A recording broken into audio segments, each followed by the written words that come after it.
Welcome back to This is VANCOLOUR. We're going to wrap things up tonight by launching a brand new segment involving a VANCOLOUR fan favorite. And this segment is going to be dedicated to offbeat discussions about Canadian culture and politics with a particular eye for what's happening online.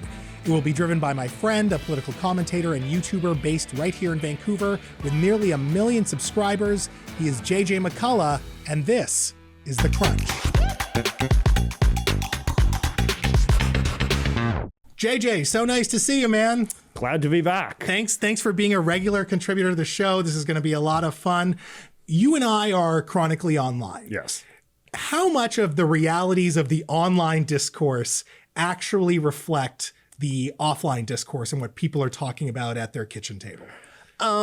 I think that the most relevant way that sort of the online discourse permeates into the sort of the normal person's life is just simply that elites seem to be grossly overrepresented in terms of online discourse, right? So people like you and me, right? Like we are terminally online. Yeah. And so as a result, we're the elites? We are the elites, okay, right? Got it. Because so it's like, clear. No, it's true. Because it's like, we have access to a sort of, large audience, through our shows and YouTube channels and whatever, your newspaper columns, what have you, right? And so the kind of things that we perceive to be the sort of the top issues facing the nation, that does trickle down in the sense that this is the kind of stuff that we'll be talking about through our forums, and then the public sort of engages with it at that level. But I do think that at the same time, some of these like hyper kind of like niche internal debates about debates, like meta commentary on what other people have to say about the meta commentary, right? Like that does start to be pretty irrelevant. So I think it can be useful in terms of setting the tone, but not always more in the sort of like the hyper niche kind of nitty gritty. Because I think about it in a way in terms of the conversation online is driven by people like you and I who are chronically online. Yes. And demographically, that also seems to skew towards millennials, Gen Z,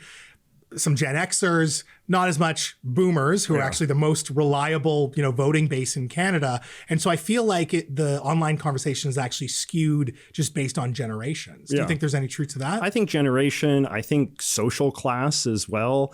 Like, I think that I've noticed that people comment a lot that there's like a certain perception of the economy that you hear a lot from the terminally online is often very reflective of the unique sort of economic anxieties felt by kind of like overeducated people in their late 20s, early 30s. Okay. And so like that in turn was sort of like, that's a very narrow niche So like what perspective. aspects of the economy do you mean? Well, it's like people like who feel that they're not making as much money as they should be making, that it's harder to find a job. Like some of these kind of, or the affordability kind of stuff, like these are sort of tensions that tend to face people at a certain phase of life that may not be reflective of the sort of the phase of life or the economic situation of, say, the boomer generation, right? Right.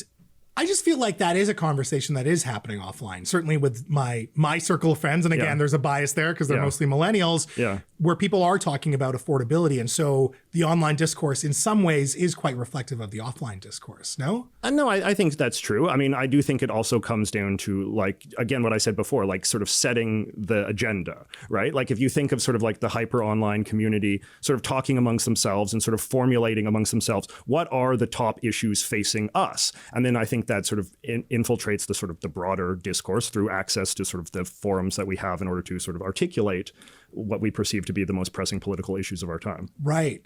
Now, does popularity online translate into popularity offline? Because I have a case for both, right? There was a while there where Jagmeet Singh was kind of the hottest Canadian politician online, particularly on TikTok. Didn't really result in a lot of electoral success. And I would say, he underperformed electorally. But then you have a guy like Pierre Poilievre, who is clearly now the hottest politician online. Everyone likes to see his views, love him or hate him. He's getting a lot of engagement. And offline, he seems to be polling quite high as well. We'll find out, obviously, when their next election comes. So he's an example where, maybe it does kind of reflect the popularity. Where do you see it? Does online popularity mean that you're going to be successful in the real world? I think there's kind of a sweet spot. And I was actually kind of like looking at some of the poll numbers in anticipation of this, because Jagmeet Singh has actually gone up with young people. Like the NDP is doing better with young people than it was before he came onto the scene. But the problem is the NDP is doing worse overall. So it's like you could say that he has an appeal to like young people that he's emphasized by doing TikTok dances and all this kind of stuff. But maybe there is a certain price to that as well. Maybe that makes him come off as a kind of like unserious politician to other older voters, and maybe that's why the NDP is sort of suffering overall, why they're doing worse in the polls overall, even though they're doing better with young people. Whereas Pierre has been good online in a way that is maybe a little bit more broadly accessible. Like he makes memorable, Twitter videos, Instagram reels, and this kind of stuff that aren't quite as juvenile, but are still a good example of good, effective communication through the medium of social media. So maybe that allows him to have a sort of like broader resonance. One thing that I found in my own commentary is ABC Vancouver and Mayor Ken Sim, the mayor of Vancouver, very divisive online, and in fact get a lot of criticism, particularly on Twitter. But when I go out and talk to people who live in the city of Vancouver, people who voted for Ken Sim, they seem to really like him. And he's actually seems to be quite popular in real life.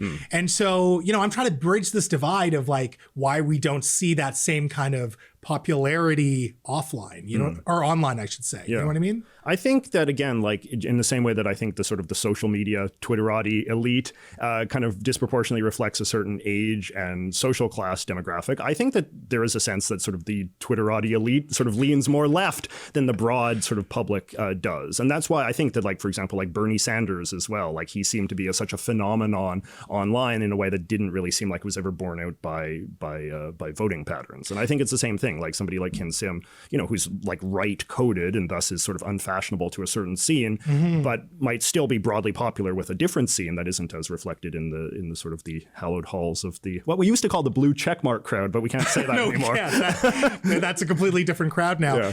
When political strategists or even people like you and I who comment on politics look at social media, how important is social media, the Twitter presence, the Facebook presence for actual election campaigning, do you find?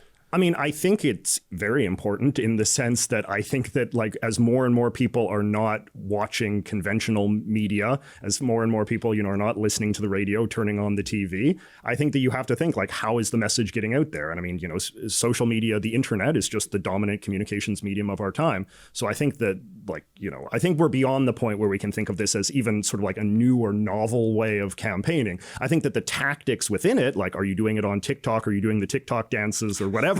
Like, that's a conversation worth having. But I think, the train is out of the station as far as like the essential nature of communicating and sort of propagandizing online if you're trying to campaign for public office. But this has to be scary for political parties and politicians because in a lot of ways they're giving away control, right? People like you and I can go viral with some commentary that really hits politicians quite hard. And it happens all the time. And, certainly I know in my experience when I put out a video about a politician who was in a Zoom meeting. Yes. It did change the election. I'm not saying it changes the results, but it affected the election in a way.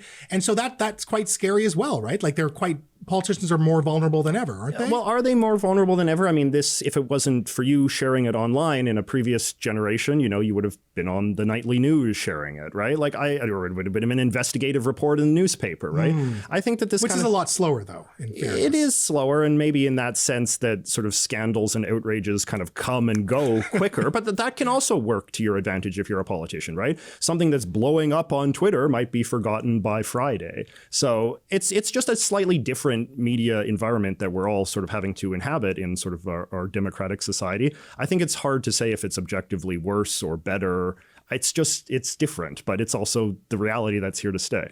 It's not going to be forgotten about on Friday. What? JJ McCullough. Oh, thank you. JJ, this is a pleasure. Thanks so much, man. Appreciate it. Absolutely. Folks, thank you so much for watching. And of course, thank you to Daddy Cbus of Cbus Memes and JJ McCullough for tonight's show. We're in dream guest territory next week. I don't even want to jinx it. If you think you know who I'm talking about, predict next week's guest by emailing the team at chekmedia.ca. For now, though, this is VANCOLOUR and I'm Mo Amir telling you that in a province where you can be anything, be colorful. Peace.